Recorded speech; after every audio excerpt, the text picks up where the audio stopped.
مرحبا، أنا أنتج أجهزة للأسنان، والتي هي مصنعة خصيصا للأشخاص الذين يعانون من الشخير وتوقف التنفس أثناء النوم.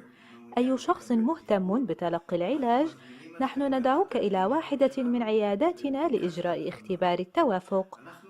نريد أن نفحص في اختبار التوافق إذا كان بإمكاننا مساعدتك في منع الشخير وتوقف التنفس أثناء النوم باستخدام أحد أجهزتنا. نحن لا نصنع أجهزة للجميع، نحن نختار الأشخاص الذين تكون فرص نجاحهم عالية جدا.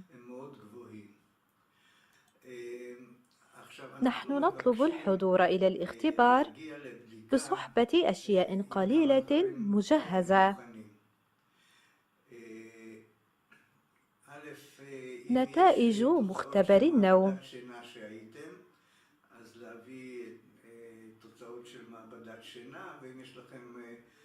وثيقة طبيب آخر.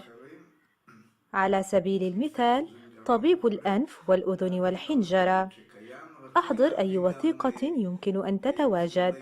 احضر صورة للأسنان إذا أمكن، لأن جهاز الأسنان يصنع على الأسنان التي لدينا، ولذلك نعالج باستخدام هذه الأجهزة الأشخاص الذين يمتلكون أسنان في صحة جيدة فقط، ولذلك لن يحدث تلف للأسنان بسبب استخدام الجهاز. أي شخص يحضر للاختبار يجب أن يحضر معه تسجيلات على تطبيق الهاتف الشخير على مدار الساعة. يجب أن تسجل من 2 ل3 ليال حتى نستطيع أن نرى بصورة أوضح ماذا يحدث أثناء نومك. التطبيق يسجل أصواتا فقط، ولكن يعطي دلالة جيدة لجودة النوم وماذا يحدث أثناء نومك. حتى تفهم أنت عن أي شيء أتحدث، سأعطيك مثالا عن تطبيق الشخير على مدار الساعة، وهو مجاني. إنه يسجل أصواتا فقط، ولكن من خلال هذه الأصوات يمكنني الحصول على عدة استنتاجات. يوجد في التطبيق مقاييس، والتي تقوم بقياس الحجم. العلامة التصاعدية تمثل تضخم الصوت. الآن سوف نسمع الصوت الحقيقي. نحن نسمع صوت الشخير. التنفس يتوقف والاختناق أثناء النوم يبدأ.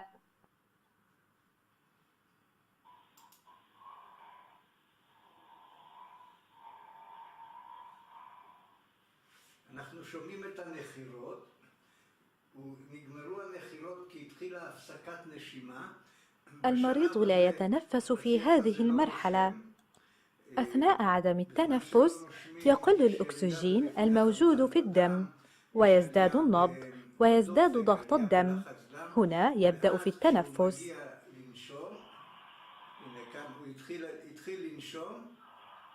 وهو يتنفس بمعدل متزايد، وزيادة الوتيرة تكون السبب أن التنفس قد توقف، وبالتالي هو لم يكن يملك الأكسجين الكافي، والآن هو يختبر الاستراحة التالية.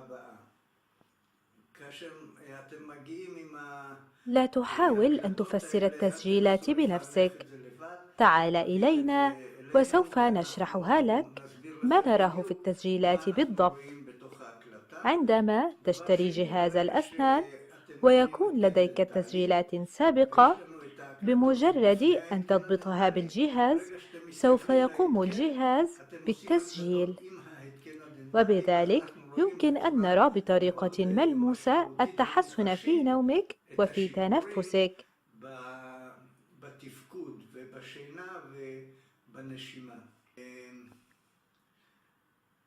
في هذه الصورة يمكنك أن ترى هذا الرجل مستلقي على ظهره وفمه مفتوح، وفكه يتساقط لأسفل، واللسان يغلق مجرى الهواء. هذه صورة إيضاحية فقط، ولكنها صورة جيدة جدا، لأن هذا هو ما يحدث تماما.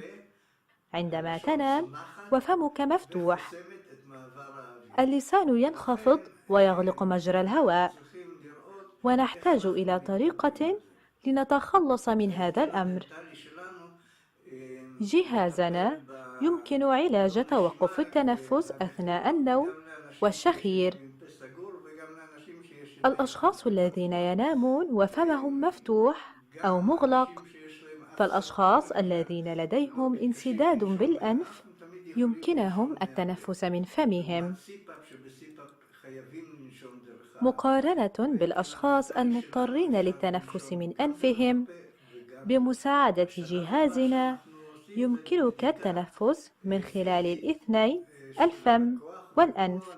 بعد ذلك نقوم بفحص حنجرة المريض لنرى إذا كانت الحنجرة مفتوحة أم مسدودة. הווריאציות שקיימות, سوف نرى هنا الاختلافين الشديدين. הווריאציות הקיצוניות. يمكنك أن ترى هنا كمامة والتي يمكن علاجها بسهولة لأن اللسان صغير. מגיע רק ارتفاع اللسان يصل إلى نصف ارتفاع الفم فقط. عرض اللسان جيد جدا، ويمكننا رؤية القوسين ولهات الحلق. אנחנו רואים את عندما نرى القوسين فوق اللسان فهذه إشارة على سهولة علاج الأمر عن طريق جهاز الأسنان. באמצעות התקן דנטלי. פה אנחנו רואים גם هنا نرى حنجرة. שאנחנו לא في هذه الحالة لا يمكننا المساعدة، לגמרי, אבל אנחנו גם إنها مسدودة تماما. או توجد اللوزتين هنا קירות أو تتساقط من البلعوم. لا نستطيع أن نساعد في هذه الحالة، وهذه هي النهاية الأكثر تعقيدا ومضادة لجهاز الأسنان، נגד לעשות התקן عكس المثال الذي ذكرناه سابقا، والذي يعد المثال المناسب للحصول على جهاز الأسنان. שהוא באמצע معظم الناس في الوسط، ونحن نقرر وفقا لتجربتنا من يجب ومن لا يجب أن يستعمله. نحن نستخدم أداة واحدة فقط، وهي ارتفاع الفك. إذا سقط الفك فنحن نريد أن نفتح مجرى الهواء. كل ما علينا استخدامه هو 4 مليمات. نحن نبحث عن أشخاص يمكن جلب فكهم إلى الأمام بين 8 إلى 12 مليمتر، ولكننا لا نستخدم كل قدرتنا. نحن نستخدم ربما 4 أو 5 مليمترات. هذه حالة شخص أجريت له الجراحة ניתוח שנקרא UPPP, وتم قطع لهات الحلق وجزء من الحنك، ענבל וחלק מהחך הרך. פה وتم قطع لهات الحلق وجزء من الحنك. כאן הירידה מאחורי وهذا هو المدخل خلال الحنجرة من أجل البلع والتنفس. مشكلة توقف التنفس أثناء النوم ليست بسبب اللهات المسدودة، ولكن بسبب انخفاض اللسان، האוויר, وخاصة عندما تفتح فمك يسقط وينخفض الفك بأكمله. בעיקר כשפותחים את הפה, כל הלסת צונחת. ولذلك لا يهم هنا ما قطعوه، הצניחה היא فالانهيار هنا حول اللسان.